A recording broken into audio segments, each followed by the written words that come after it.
રાજ્યમાં નશાખોરોએ તમામ હદો વટાવી છે। દારૂ પીને કાર ચલાવી જાણે એક ટ્રેન્ડ બની ગયો હોય તેવું લાગે। અલગ અલગ 5 ઘટનાઓ આપની ટીવી સ્ક્રીન પર તમે જોઈ શકો છો। વડોદરા આણંદમાં દારૂ પીને કાર ચાલકે અકસ્માત સર્જ્યો હતો।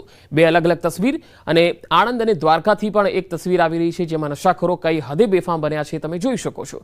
આ નશાખોરો એટલી હદે બેફામ છે કે ના તો તેમને પોલીસનો ડર છે ના કાયદાનો ડર છે અને તેમને આ નશાકારક દ્રવ્યો મળી પણ જાય છે એ સરળતાથી મળે છે એ પણ ખૂબ જ ચિંતાજનક વિષય છે। યુવાધન તો બરબાદ થઈ જ રહ્યો છે પરંતુ યુવાઓ કરતા જે આધેડ છે એ લોકો પણ હવે બરબાદીના એટલા આરે આવી ગયા છે કે યુવાનોને પણ શરમાવે એ પ્રકારના કૃત્ય કરી રહ્યા છે। દારૂ પીને કોઈ કાર ચલાવે છે, કોઈ નશાની હાલતમાં રસ્તામાં વાતચીત કરે છે, કોઈ બાઇક ચલાવે છે, કોઈ નશાકારક દ્રવ્યો સાથે મળી આવે છે। આ 5 અલગ અલગ તસવીરો તમે જોઈ શકો છો એટલે સમજી શકાય છે નશાખોરો કેટલી હદે બેફામ છે।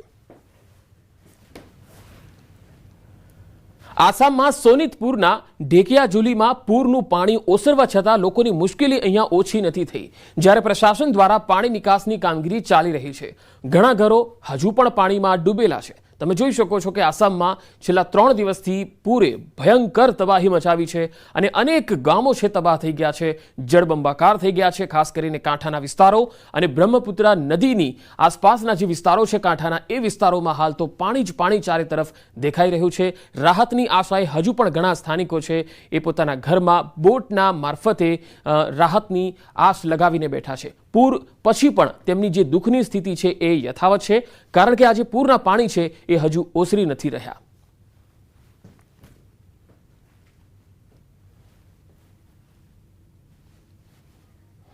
તો આસામમાં કચરમાં બરાક નદીનું પાણીનું સ્તર ઘટવા છતાં સિલચરનો મોટો ભાગ પાણીમાં ડૂબી ગયો છે। મુખ્યમંત્રીએ પૂરગ્રસ્ત વિસ્તારોની મુલાકાત લીધી। 2 અલગ અલગ તસવીરોમાં આપણે બતાવી રહ્યા છીએ।